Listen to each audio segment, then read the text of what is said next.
با سلام. آموزش دینام خودرو پراید، حالا البته برای پراید و پژو و سمند و همه اینا سیستم یکیه.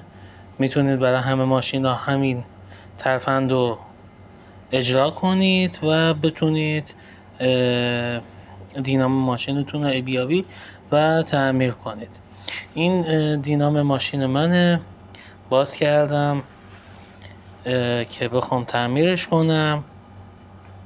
ببینید دوستان، اینجا محیط خونگیه، مثل خونه خودتونه و ابزارهایی که دست منه ابزارهای خونگیه دیگه.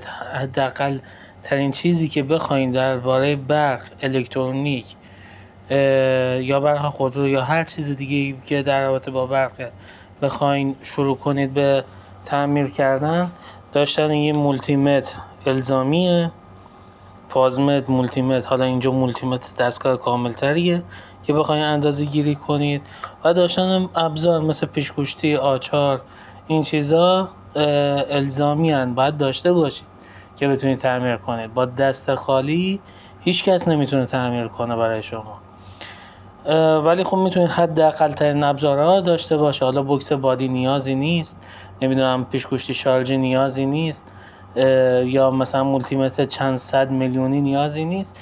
با این مولتیمتر معمولی تو بازار، حالا من یک مقدار مولتیمتر هم حرفه‌ای تره، کلمپیه، آمپرمتر میگه، شما این مولتیمتر ساده هم میتونید کارتون رو انجام بدید. خب از حاشیه دور بشیم، بریم سمت اصل قضیه. این دینام پراید مال ماشین خودمه. حقیقتش 2 روز بود که چراغ دینامم روشن بود. ولتاژ گرفتم روی باتری. ببینید شما موقعی که ماشین روشنه باید ولتاژ 14.5 ولت روی باتریتون داشته باشید. اگر عددی کمتر از این بود، دینام شما مشکل داره. خروجی دینام شما باید 14.5 ولت خروجی داشته باشه. حالا برخی از ماشینا باتریاشون خوابیده است تا بخواد شارژ کنه 13.5 هم هست، اما باتری اوکی، دینام اوکی، باید 14.5 خروجی داشته باشه. ولتاژ 12 خورده ای یعنی اینکه باتریتون، دینامتون کار نمیکنه، یا حتی اگه اولش باشه هلوش 13. کمتر از 13 یعنی دینام شما کار نمی کند. خب بریم اول اجزای یه دینامو براتون معرفی کنم. این که پوسته دینامه که قطعات بهش وصل میشن.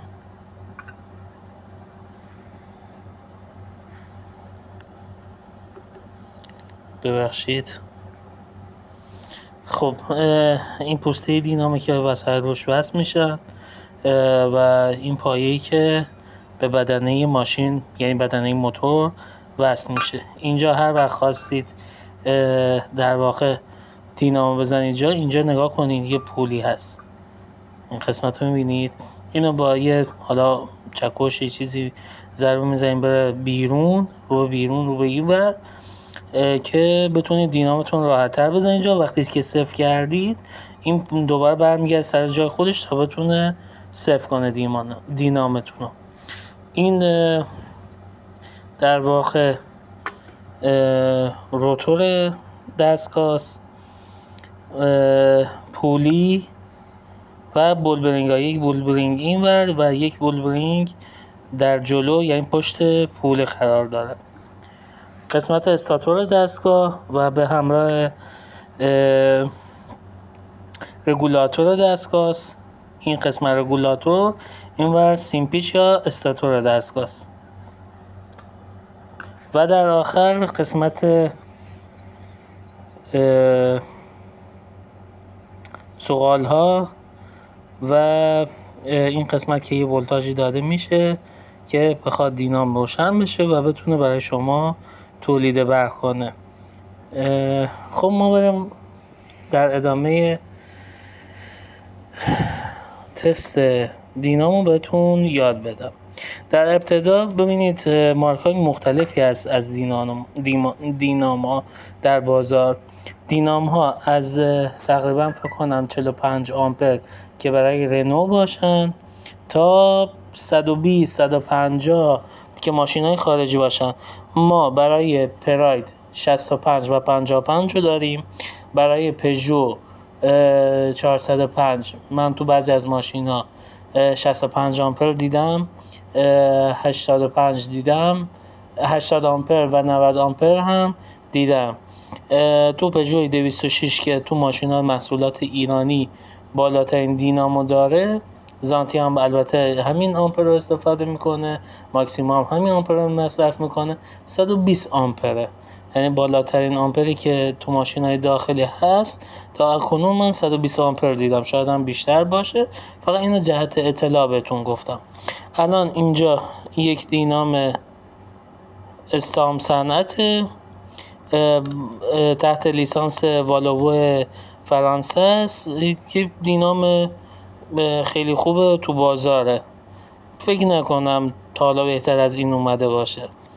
همینجور که میبینید 65 آمپر و ولتاژ ارزم به حضورتون 12 ولت نوشته در این قسمت، ولی در اصل تو حالت برای 12 ولت روشن کردن یا شارژ کردن دینام هست. خب ما بریم در ادامه باز کنیم دینامو. برای باز کردن این نمونه دینام شما نیاز دارید این دوتا پیچ و پیچ 7 باز کنید که من اینجا از